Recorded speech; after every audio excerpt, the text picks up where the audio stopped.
솔직히 말하면 너도 조심했어야지. 은행에 큰 돈이 들어있으면 그런 놈들이 돈 냄새를 맡는 거야. 안녕하세요, 여러분. 그냥 틀어놓는 라디오의 진행자 털라지기입니다. 오늘도 그 털라를 찾아주셔서 감사합니다. 구독과 좋아요 한 번씩 부탁드립니다. 여러분, 평생 아껴 모은 노후 자금을 하루아침에 잃는다면 어떠실 것 같으세요? 정말 상상만 해도 무섭지 않나요? 오늘의 주인공 명희 씨에게 일어난 일입니다. 바로 시작합니다. 64살 명희 씨는 젊어서부터 편하게 살아본 적이 거의 없었습니다.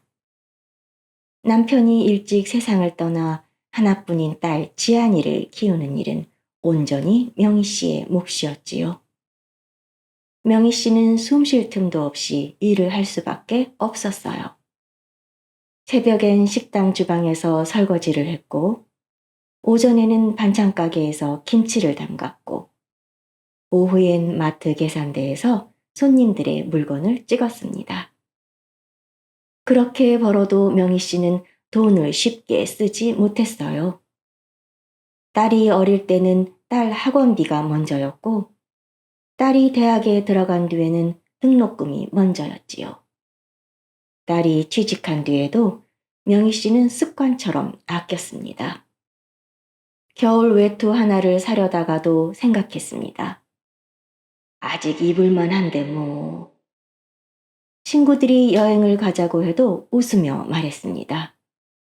나는 다음에 갈게. 명희 씨는 그렇게 한 푼, 두 푼 돈을 모았습니다. 오래 부은 적금, 작은 보험을 정리한 돈, 남편이 남겨두었던 통장 몇 개를 합치면 총 6,800만 원이 되었어요. 명희 씨에게 그 돈은 단순한 숫자가 아니었습니다. 언제든 아프면 병원에 갈 돈이었고, 딸에게 손 벌리지 않기 위한 마지막 자존심이었고, 죽기 전까지 남에게 폐 끼치지 않고 버티기 위한 안전망이었어요. 그 돈 이야기를 아는 사람은 많지 않았습니다. 딸 지안이도 대략만 알고 있었지요. 명희 씨는 괜히 딸이 기대할까봐 혹은 걱정할까봐 자세한 액수는 말하지 않았습니다. 그런데 딱 한 사람은 자세히 알고 있었어요. 장미옥, 명희 씨의 30년 지기 친구였습니다. 같은 시장에서 일하며 만났고 서로 남편 병간호도 도왔고 명희 씨의 남편 장례식 때는 사흘 내내 빈소를 지켜준 사람이었습니다. 명희 씨에게 미옥은 자매보다 가까운 사람이었지요. 사건이 일어나기 며칠 전 미옥이 명희 씨 집에 놀러 왔습니다. 그날 명희 씨는 은행에서 정리한 통장을 장롱 아래 서랍에 넣고 있었어요. 미옥이 그것을 보고 말했습니다. 어머, 통장 정리한다더니 적금 깬 거야? 명희 씨는 별 생각 없이 웃었습니다. 여기저기 흩어진 돈 좀 정리했어. 나이가 드니까 통장도 많으면 헷갈리더라고. 미옥이 자연스럽게 물었어요. 얼마나 되는데?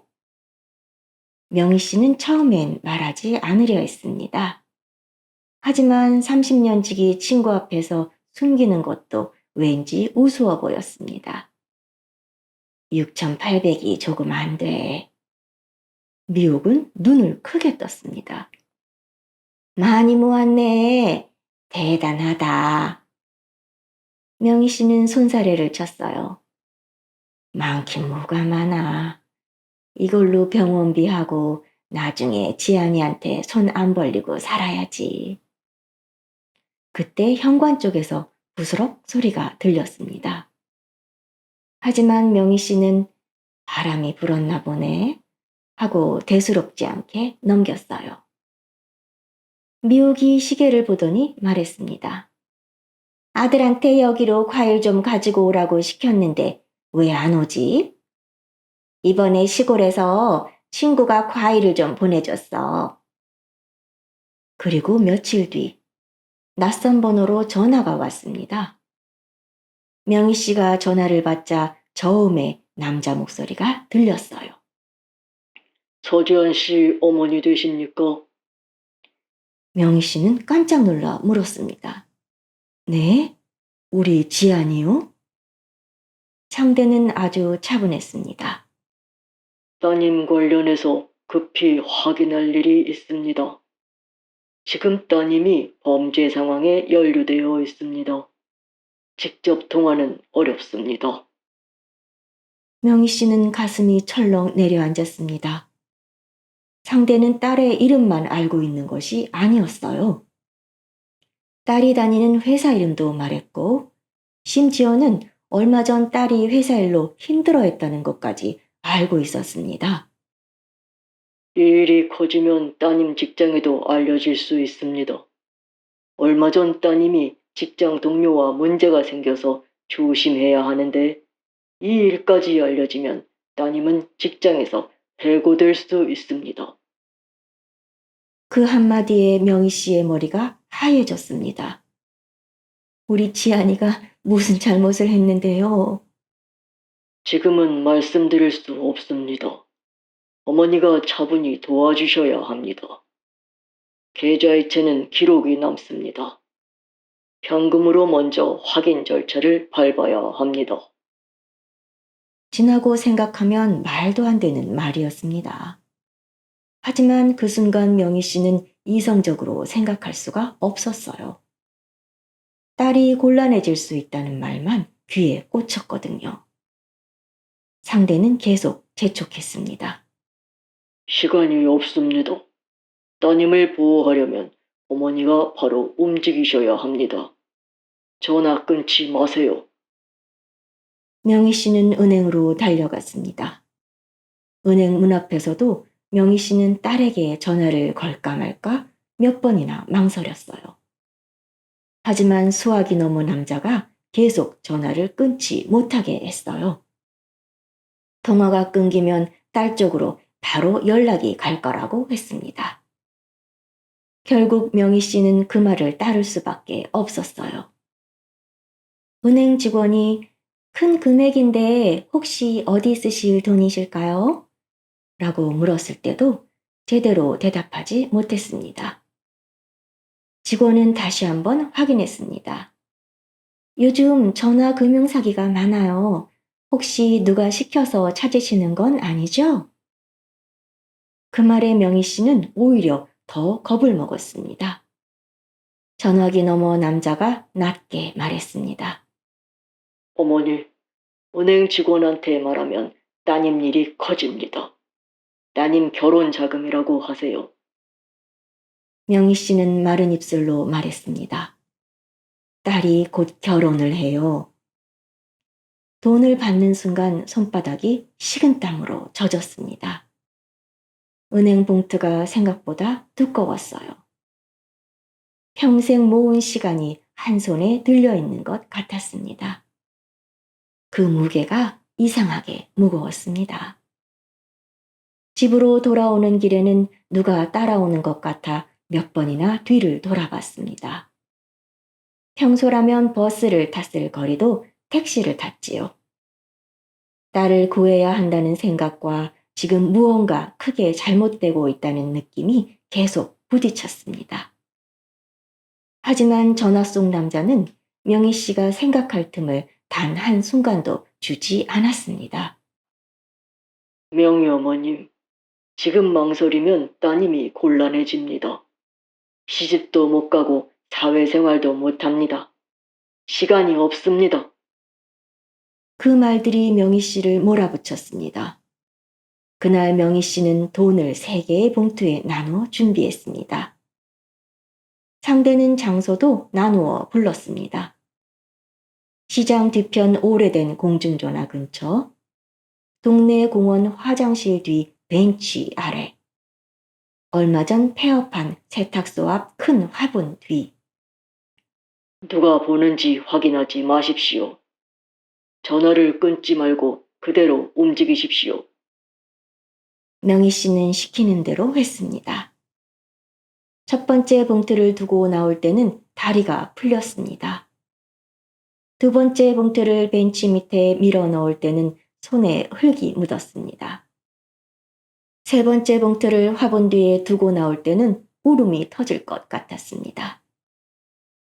하지만 딸을 살려야 한다는 생각뿐이었어요. 모든 돈을 두고 집에 돌아온 뒤에야 전화는 끊겼습니다. 명희 씨는 그제야 딸에게 전화를 걸 수 있었습니다. 딸은 평소처럼 바로 전화를 받았지요. 엄마, 갑자기 이 시간에 무슨 일이야?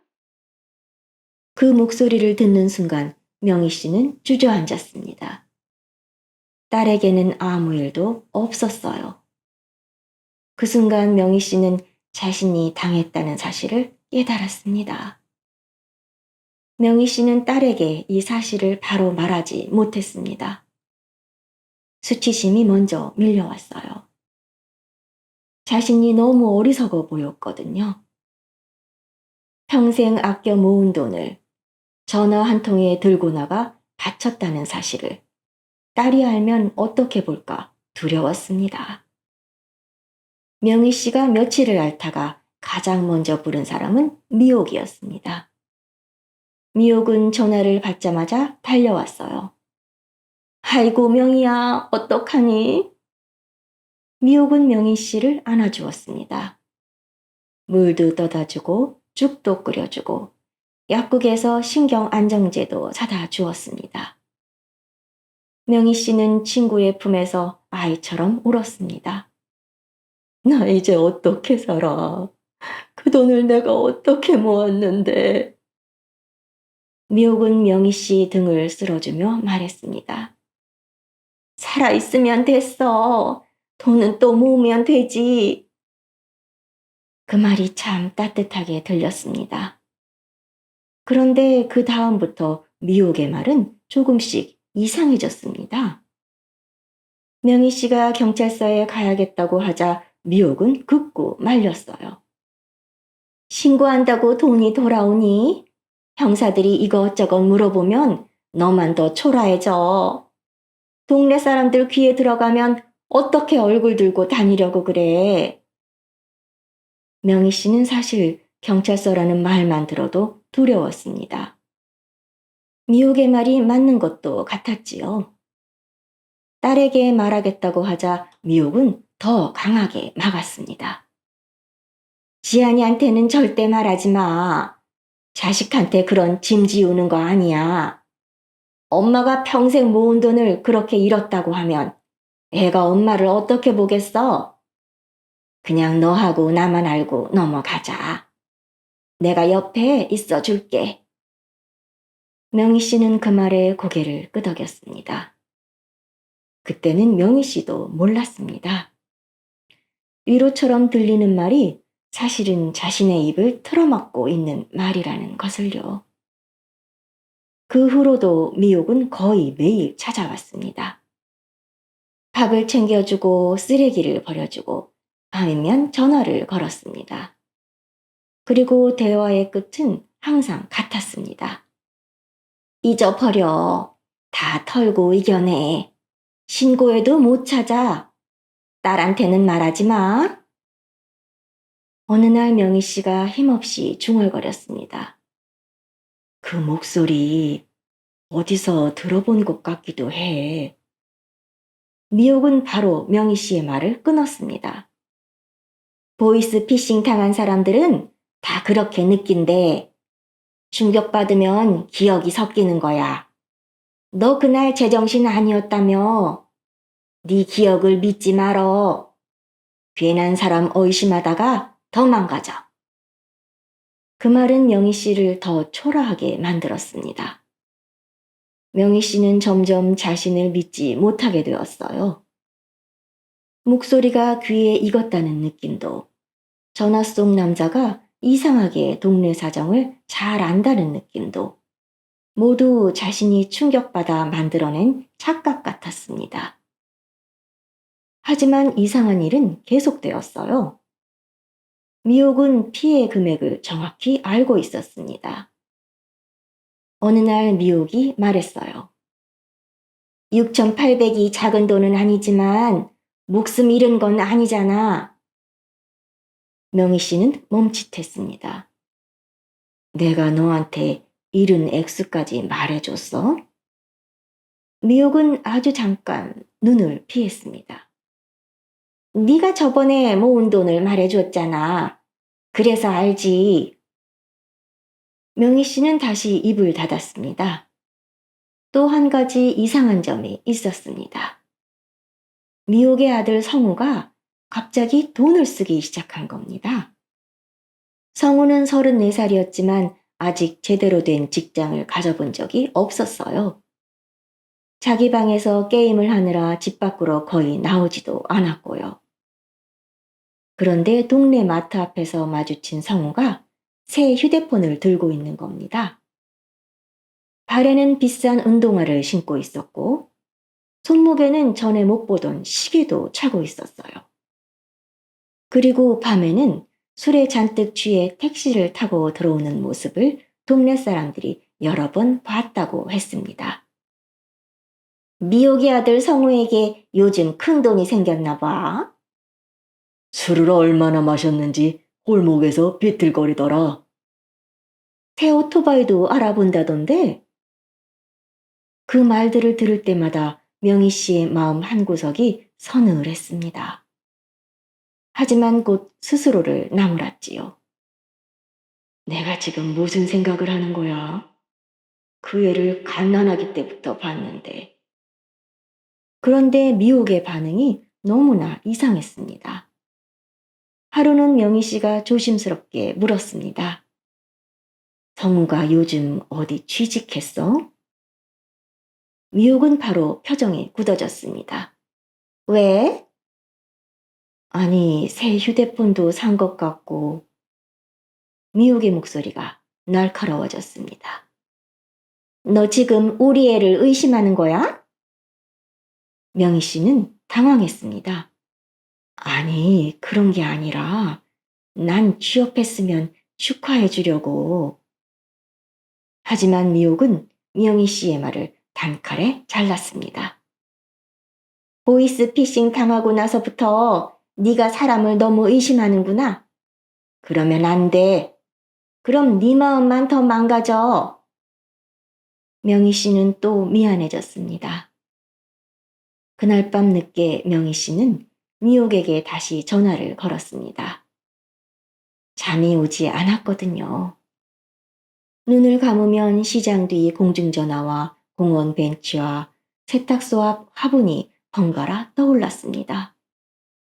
나 신고해야 할까봐. 명희 씨가 떨리는 목소리로 말하자 미옥은 야단치듯 말했습니다. 명희야, 너 아직도 그 생각을 하고 있니? 명희 씨는 한숨을 내쉬었습니다. 그래도 너무 큰 돈이잖아. 미옥이 다그쳤어요. 큰 돈이니까 더 조용히 해야지. 네가 그 돈 잃은 거 알려지면 동네 사람들 입에 얼마나 오르내리겠어. 그 말은 위로가 아니었습니다. 협박이었습니다. 미옥은 계속해서 명희 씨를 몰아갔어요. 솔직히 말하면 너도 조심했어야지. 은행에 큰 돈이 들어있으면 그런 놈들이 돈 냄새를 맡는 거야. 명희 씨는 전화를 붙잡은 채 아무 말도 못했습니다. 자신이 피해자인데 어느새 혼나는 사람이 되어 있었어요.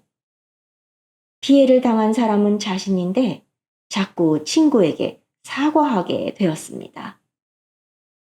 딸 지안이 수상함을 눈치채기까지 오랜 시간이 걸리지 않았습니다. 며칠째 엄마의 전화 목소리는 풀이 죽어 있었고 식사를 했다고는 했지만 냉장고의 음식은 줄지 않고 그대로였습니다. 주말에 집에 찾아온 지아는 엄마가 장롱 서랍 앞에 앉아있는 모습을 보았습니다. 서랍은 열려 있었고 안은 텅 비어 있었지요. 엄마, 지안을 보고 명희 씨는 깜짝 놀라 서랍을 닫았습니다. 언제 왔어? 딸은 엄마의 얼굴을 보고 바로 알았습니다. 무슨 일 있었지? 명희 씨는 고개를 저었습니다. 하지만 지아는 이미 확신하고 있었어요. 엄마, 나한테 숨기지 마. 가족이라고는 엄마랑 나 둘뿐인데 서로 의지해야지. 그 말에 명희 씨는 무너졌습니다. 명희 씨는 처음엔 울기만 했습니다. 딸은 아무 말도 하지 않고 옆에 앉아 조용히 기다렸어요. 한참 뒤에야 명희 씨가 말했습니다. 모르는 남자로부터 전화를 받았고 상대가 지안의 이름과 회사를 알고 있었다고.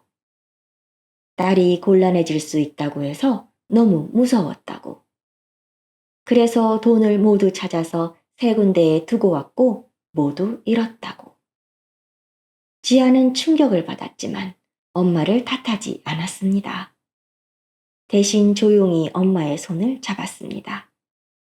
엄마, 창피해야 할 사람은 엄마가 아니야.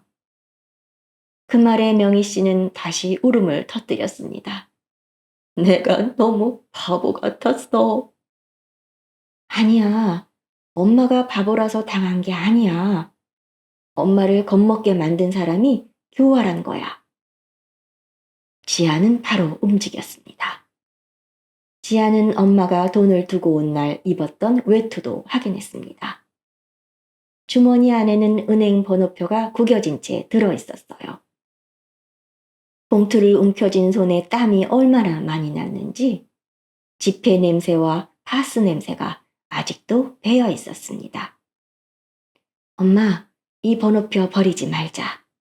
시간을 확인하는데 필요할 수 있어. 명희 씨는 그 작은 종이 조각 하나도 무섭게 느껴졌습니다. 자기의 어리석음의 증거 같았어요. 지아는 고개를 저었습니다. 이건 엄마가 피해를 당했다는 증거야. 엄마가 잘못했다는 증거가 아니고. 그리고 지아는 엄마에게 다시 물었습니다. 전화한 사람이 엄마를 뭐라고 불렀어?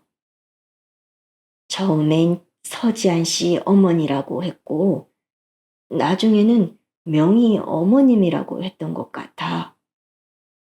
지안의 눈빛이 달라졌습니다. 엄마 이름도 알고 있네. 그건 흔한 보이스 피싱과 달랐습니다. 상대는 딸의 이름뿐 아니라 엄마의 이름, 딸의 회사 근처, 엄마가 현금을 갖고 있다는 사실까지 모두 알고 있었습니다. 정보가 너무 세밀했어요. 먼저 날짜와 시간을 적었습니다. 전화가 온 시간, 은행에 간 시간, 현금을 놓고 온 시간, 집에 돌아온 시간. 지아는 엄마가 기억하는 말을 하나씩 적었습니다. 네가 지난번에 회사 일 때문에 잠을 못 잔다고 했잖아. 그 말까지 비슷하게 했어. 지안의 표정이 굳어졌습니다. 엄마, 그 얘기 누구한테 했어? 명희 씨는 생각했습니다. 미옥이한테 했지. 네가 요즘 힘든가 보다고. 엄마가 걱정된다고. 지아는 다음 질문을 했습니다. 엄마가 돈 있는 거 아는 사람은? 명희 씨는 대답을 망설였습니다. 미옥이. 지아는 잠시 아무 말도 하지 않았습니다. 그 다음 엄마 휴대폰 통화 목록을 확인했습니다. 낯선 번호가 있었습니다. 지아는 검색을 통해 그 번호가 공중전화 번호라는 걸 확인했습니다. 공중전화 박스의 위치도 금방 확인되었지요. 시장 뒤편, 공원 근처, 폐업한 세탁소에서 멀지 않은 골목, 전부 엄마의 집과 엄마의 친구 집 사이, 그리고 성우가 자주 다니던 PC방 주변이었습니다. 지아는 낮게 말했습니다. 엄마, 이거 모르는 조직이 한 일 같지 않아. 명희 씨는 겁먹은 얼굴로 딸을 보았습니다. 그럼? 엄마 사정을 잘 아는 사람이야. 엄마가 어디에 사는지 알고, 엄마가 어느 은행에 가는지 알고, 엄마가 딸의 일이라면 물불 안 가리는 사람이라는 걸 아는 사람. 명희 씨는 고개를 저었습니다. 아니야, 그렇게까지는. 지아는 엄마를 몰아붙이지 않았습니다. 확인부터 하자. 그날 지아는 엄마와 함께 경찰서에 갔습니다. 명희 씨는 들어가기 전까지 떨었습니다. 경찰서 문 앞에서는 발이 떨어지지 않았습니다. 지아나, 엄마 너무 창피해. 딸은 말했습니다. 엄마가 창피할 일이 아니야. 우린 빼앗긴 걸 찾으러 온 거야. 엄마의 시간, 고생, 돈. 그 말에 명희 씨는 겨우 안으로 들어갔습니다. 신고를 마친 뒤 지아는 엄마와 함께 주변을 돌아보았습니다. 돈을 둔 장소들을 하나씩 다시 찾아가 보았어요. 낡은 공중전화, 공원 벤치, 폐업한 세탁소 앞 화분. 그곳들은 모두 동네 사람이 아니면 잘 모를 만큼 특이한 장소였습니다. 지아는 확신했습니다. 이 범인은 엄마를 아는 사람입니다. 그것도 아주 잘. 지아는 경찰 수사만 기다리지 않았습니다. 물론 정식 확인은 경찰이 해야 했지요. 하지만 딸은 엄마가 더 이상 자기 기억을 의심하지 않게 만들고 싶었습니다. 먼저 시장 뒤편 편의점에 갔습니다. 그날 이 시간대에 혹시 가게 앞 CCTV 확인이 가능할까요? 저희 엄마가 보이스피싱 피해를 당하셨어요. 경찰 신고는 접수했고요. 사장은 난처해 했지만 경찰 협조 요청이 오면 제공하겠다고 했습니다. 지아는 위치와 카메라 방향을 확인했어요. 공원 근처 아파트 관리실에도 가서 영상 제공을 부탁했어요. 마지막으로 폐업한 세탁소 맞은편에 주차되어 있던 차량 주인에게도 연락했지요. 앞에 주차된 차에 블랙박스가 남아있을 가능성이 있었으니까요. 며칠 뒤 확인된 영상 일부가 나왔습니다. 시장 뒤편 공중전화 근처에서 검은 모자를 눌러 쓴 남자가 서성이고 있었습니다. 회색 점퍼에 흰 운동화를 신고 있었습니다. 얼굴은 선명하지 않았지만 걸음걸이가 묘하게 익숙했어요. 두 번째 영상에서는 같은 남자가 공원 벤치 아래를 확인하고 있었습니다. 주변을 한번 둘러본 뒤 봉투를 꺼내 가방에 넣고 빠르게 사라졌어요. 세 번째 영상은 더 짧았습니다. 폐업한 세탁소 앞 화분 뒤에서 무엇인가를 꺼내는 모습이 찍혀 있었습니다. 지아는 영상을 보며 숨을 멈췄습니다. 엄마, 명희 씨도 화면을 보았습니다. 얼굴은 보이지 않았지만 걸음걸이, 어깨가 한쪽으로 조금 기울어진 모습, 그리고 운동화까지 너무 익숙했습니다. 분명 성우였습니다. 성우는 어릴 때 다리를 다친 뒤 오래 걸으면 오른쪽 어깨가 조금 내려가는 버릇이 있었어요. 명희 씨는 떨리는 목소리로 말했습니다. 아니야, 닮은 사람이겠지. 믿고 싶지 않았습니다. 갓난아기 때부터 안아준 아이였습니다. 미옥이 몸살이 나면 명희 씨가 대신 밥도 먹였지요. 초등학교 때 준비물을 놓고 가면 명희 씨가 챙겨준 적도 있었습니다. 그런 아이가 자기의 돈을 가져갔다고 생각하고 싶지 않았습니다. 하지만 지아는 차분했습니다. 엄마, 아직 단정하지 말자. 근데 확인은 해야 돼. 지아는 성우의 최근 행적도 조심스럽게 확인했습니다. 동네 PC방 사장은 성우가 그 주에 거의 매일 왔다고 했습니다. 낮에는 게임을 하고 밤에는 누군가와 통화하러 밖에 나갔다고 했어요. 특히 사건 당일 오전에는 PC방 앞 골목에서 공중전화를 쓰는 걸 봤다는 말도 했습니다. 요즘 누가 공중전화를 쓰나 해서 기억이 나요. 검은 모자를 눌러 쓰고 한참을 통화하더라고요. 또 다른 단서도 있었습니다. 성과 술을 마신 포장마차 주인이 말했습니다. 그날 현금을 많이 갖고 있던데요. 계산도 척척하고 친구들 술값까지 다 냈어요.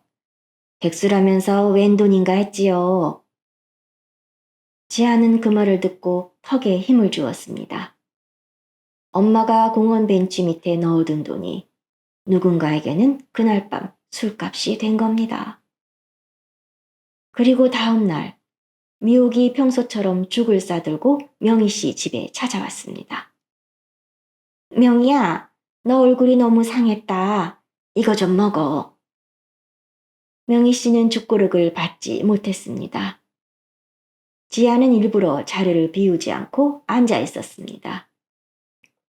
지안이 물었습니다. 이모, 성우 오빠 요즘 일해요? 미옥은 순간 눈빛이 날카로워졌습니다. 왜? 그냥요. 새 휴대폰도 사고 술도 자주 마신다길래요. 미옥은 웃으려 했지만 입꼬리가 내려갔습니다. 요즘 애들 다 그렇게 살아. 네가 왜 남의 집 아들의 소비까지 신경 쓰니? 지아는 웃으며 말했습니다. 남의 집 아들이 아니죠. 엄마가 어릴 때부터 봐온 사람이니까요. 전 이모도 가족처럼 생각하는걸요? 미옥은 명희 씨를 바라보았습니다. 명희야, 너 딸한테 뭐라고 했니? 지안이가 지금 우리 성우를 의심하는 거야? 명희 씨는 아무 말도 못했습니다. 미옥은 바로 명희 씨를 몰아붙였습니다. 내가 얼마나 오랜 세월을 네 옆에 있었는데 네가 어떻게 나한테 이럴 수가 있니? 피해를 당해서 마음이 힘든 건 알겠는데 이러면 안 되지. 사람을 함부로 의심하면 벌 받아. 그 말에 명희 씨가 또 흔들렸습니다. 그러나 지안이 엄마의 손을 꼭 잡았습니다. 엄마, 괜찮아. 그리고 미옥에게 말했습니다. 이모, 성우 오빠라고 한 적 없어요. 왜 그렇게 화를 내세요? 미옥은 결국 화가 났는지 죽그릇을 그대로 들고 돌아갔습니다. 명희 씨는 문이 닫힌 뒤에야 한숨을 내쉬었습니다. 지안아, 엄마가 정말 친구를 의심해도 되는 걸까? 딸은 덤덤하게 대답했습니다. 엄마를 의심하게 만든 사람은 이모야. 엄마 기억을 계속 흔들었잖아. 이제는 이모의 말이 아니라 증거만 믿자. 지아는 다음 단계를 준비했습니다. 미옥이 정말 모르고 있는지 아니면 알고도 덮고 있는지 확인해야 했습니다. 지아는 바로 미옥과 성우를 몰아붙이지 않았습니다. 증거가 더 필요했습니다. 특히 미옥이 어디까지 알고 있는지 확인해야 했어요. 성우가 혼자 저지른 범죄인지 미옥이 함께 한 건지 아니면 뒤늦게 알고 덮고 있는 건지요. 지아는 불안한 미옥이 엄마 집에 다시 찾아올 것을 알고 있었어요. 지아는 미옥이 집에 도착하기 직전에 현관문 밖에 들리도록 엄마와 미리 연습한 대화를 했습니다. 엄마, 그래도 그날 돈을 다 빼앗긴 게 아니라 다행이야.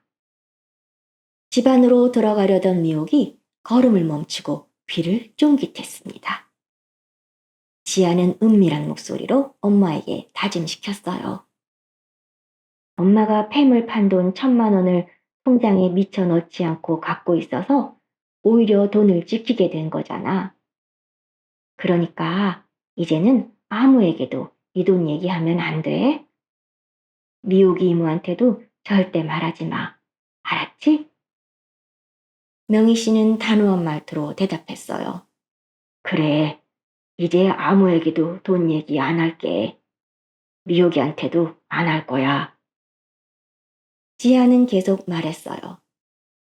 그리고 집에 현금을 두는 건 너무 위험해, 엄마. 지난번처럼 함부로 꺼내 쓸 수 없도록 은행에 확실히 묶어두어야 돼. 내일과 모레는 주말이라 은행이 휴무니까 월요일에 가면 돼. 미옥의 눈이 반짝였습니다.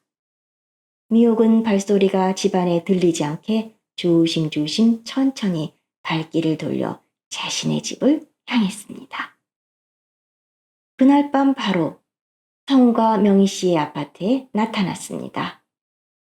아파트 1층 현관 앞에서 서성이다가 공동 현관 비밀번호를 몇 번 눌렀습니다.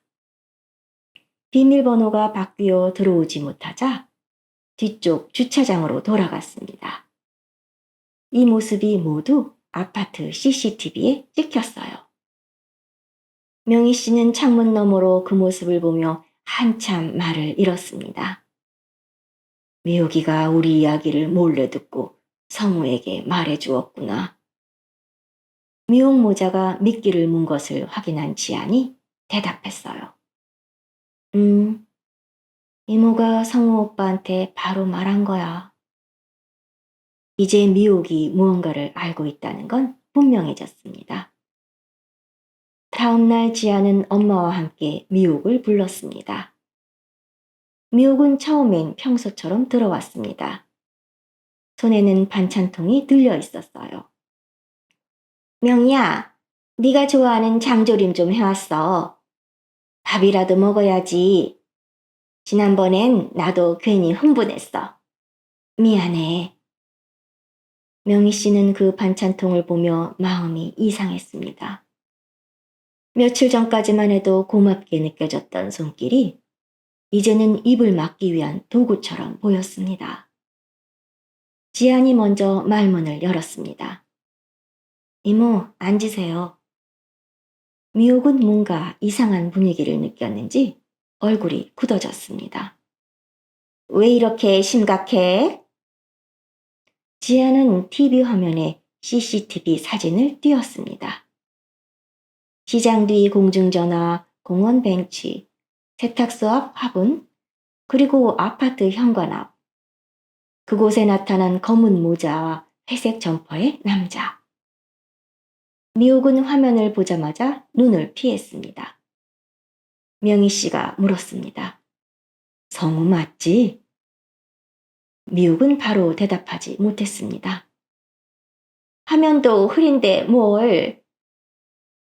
지안이 말을 끊었습니다. 이모, 어젯밤에 성우 오빠가 왜 우리 집 앞에서 어슬렁거렸을까요? 미옥은 손을 떨었습니다. 나는 몰라. 지아는 전날 오후에 미옥이 집 앞까지 왔다가 들어오지는 않고 돌아가는 모습이 담긴 CCTV도 보여주었습니다. 미옥은 사색이 되었습니다. 명희 씨는 떨리는 가슴을 부여잡고 물었습니다. 너 언제부터 알았어? 미옥은 고개를 숙였습니다. 언제부터 알았냐고? 네가 시킨 거야? 미옥은 결국 울음을 터뜨렸습니다. 미옥이 알게 된 과정은 더 비참했습니다. 사건 뒤 며칠 동안 성우는 집에 잘 들어오지 않았습니다. 들어와도 술 냄새를 풍겼고 방 안에 틀어박혀 휴대폰만 보았습니다. 미옥은 처음엔 아들이 어디서 돈을 빌렸나 싶었지요. 그런데 세탁하려고 바지를 뒤지다 현금이 담긴 은행 봉투를 발견한 겁니다. 그 봉투에는 명희 씨가 다니던 은행의 로고가 찍혀 있었어요. 미옥은 그날 밤 성우의 방문을 두드렸습니다. 너 이거 무슨 돈이니? 성우는 처음엔 친구한테 빌렸다고 했습니다. 미옥이 계속 캐묻자 짜증을 내다가 결국 털어놓았습니다. 명희 씨의 집에 과일을 가져다 주러 갔다가 현관에서 명희 이모가 돈이 있다는 말을 들었다고요. 성우는 명희 씨가 딸 이름을 대면 겁먹을 걸 알고 있었습니다. 너무나도 가까운 사이였으니까요. 그 말을 들은 순간 미옥은 경찰서에 가야 옳았지요. 하지만 미옥은 그렇게 하지 않았어요. 아들의 방문을 닫고 명희 씨에게 전화를 걸었습니다. 신고하지 마. 네가 더 다쳐. 그때부터였던 겁니다. 처음부터 한 건 아니었어. 정말이야. 나도 나중에 알았어.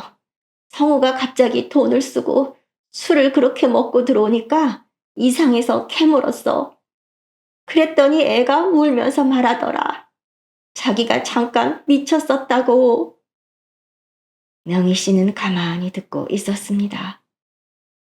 네가 돈 얘기한 날 성우가 과일 가져다 주러 왔다가 현관에서 들었대. 네가 지안이 걱정 많이 하는 것도 알고 있었고 그냥 겁만 주면 돈을 내줄 것 같았대. 처음엔 조금만 가져가려 했대. 나중에 다 갚으려고 했대. 그 말은 변명이었습니다. 그래서 네가 한 일이 나한테 신고하지 말라고 한 거였니? 미옥은 울며 말했습니다.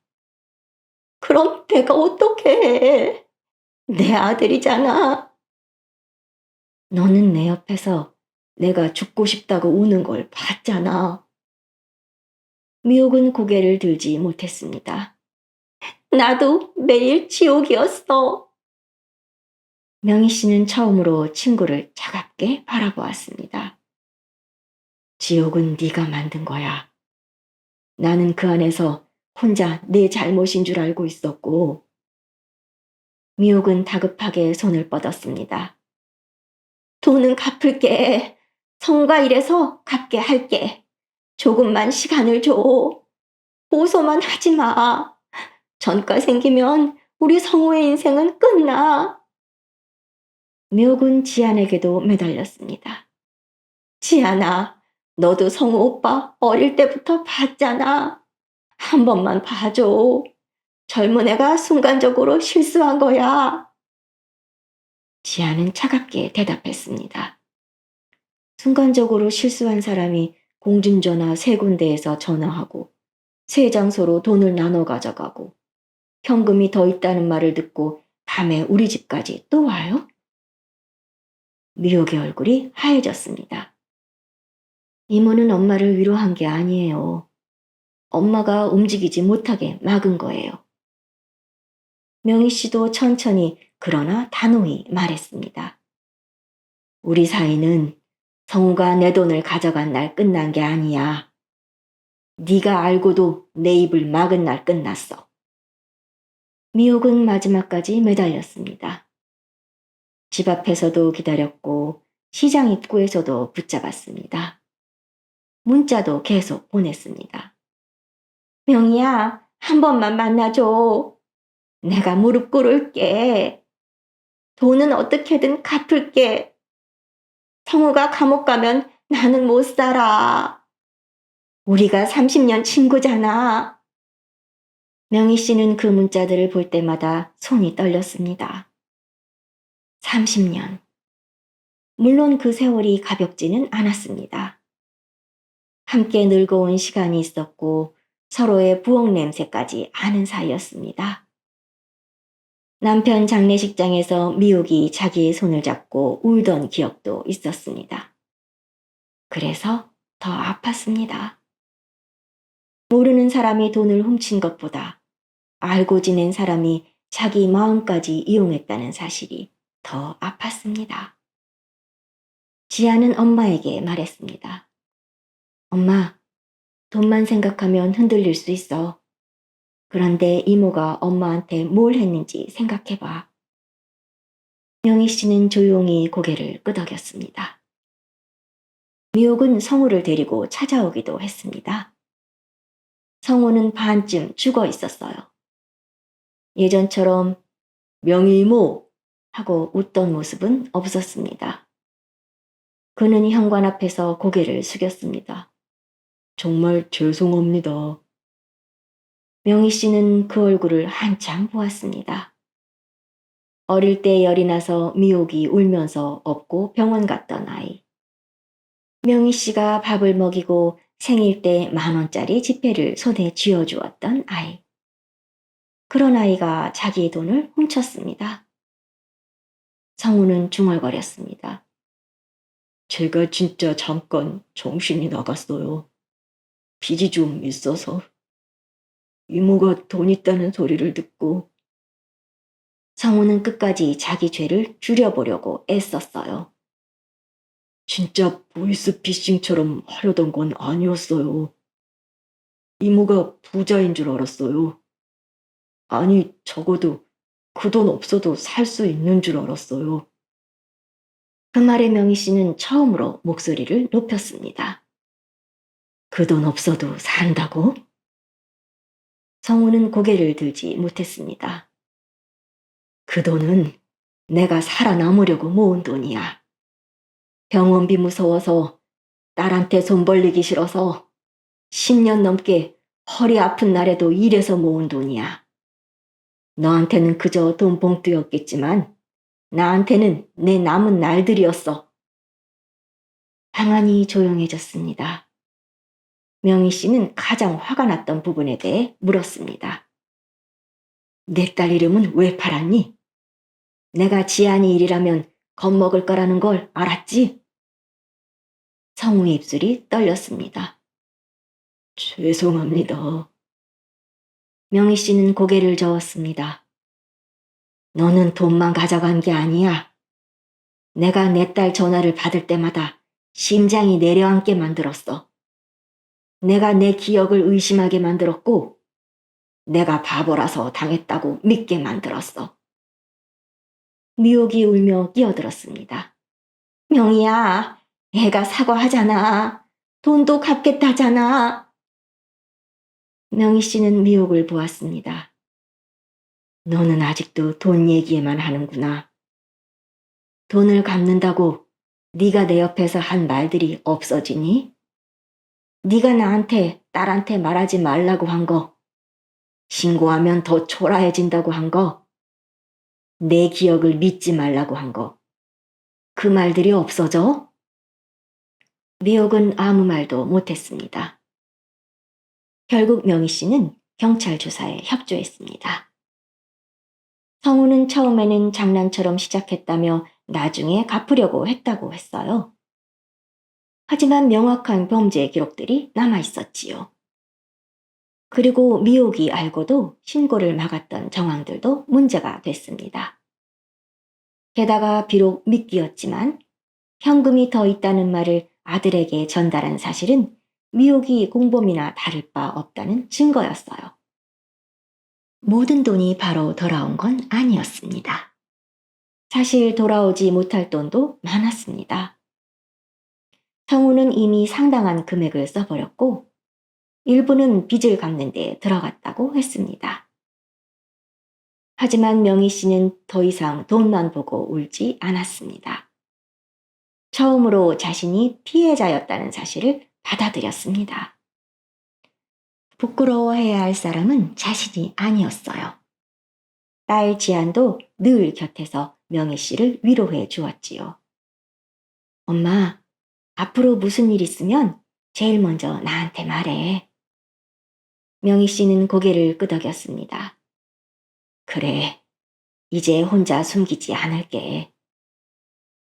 엄마가 나한테 짐 되는 게 싫어서 숨기는 거 알아. 그런데 엄마, 나는 엄마 딸이잖아. 그 말에 명희 씨는 조용히 딸의 손을 잡았습니다. 며칠 뒤 미옥에게서 또 문자가 왔습니다. 명희야, 우리 정말 이렇게 끝내는 거야? 명희 씨는 한참 그 문자를 바라보았습니다. 30년 지기 친구의 이름. 전화를 누르면 언제든 목소리가 들리던 사람. 시장에서 뭐가 싸게 나왔는지 알려주던 사람. 명절이면 전을 나눠주던 사람. 명희 씨는 그 번호를 삭제했습니다. 손끝이 떨렸지만 끝까지 버튼을 눌렀어요. 그것은 지난 세월을 지우는 일이 아니었습니다. 자신을 죄인처럼 만들던 관계에서 빠져나오는 일이었어요. 명희 씨가 잃은 건 돈만이 아니었습니다. 친구도 잃었고 믿음도 잃었고 한동안 자기 자신까지 잃을 뻔했습니다. 하지만 끝내 되찾은 것도 있었습니다. 자신의 목소리. 조용히 당하고만 있지 않겠다는 마음. 그리고 아무리 오래된 관계라도 나를 무너뜨리는 사람에게서 돌아설 수 있는 용기였습니다. 여러분, 오늘 이야기 어떠셨나요? 보이스 피싱이라는 말만 들으면 우리는 흔히 모르는 범죄 집단, 먼 곳에 있는 범죄자를 떠올립니다. 하지만 오늘 이야기에서 가장 무서웠던 건 범인이 낯선 사람이 아니었다는 점입니다. 하지만 피해를 당한 사람이 부끄러워할 이유는 없습니다. 수치심에 갇혀 있을 이유도 없습니다. 여러분도 가까운 사람에게 크게 배신당해서 괴로웠던 적이 있나요? 그럴 때 어떻게 극복하셨나요? 여러분의 경험을 댓글로 공유해 주세요. 지금까지 그냥 틀어놓는 라디오의 틀라지기였습니다. 오늘의 이야기가 흥미로우셨다면 저희 그틀라를 주변에 공유해 주세요. 감사합니다.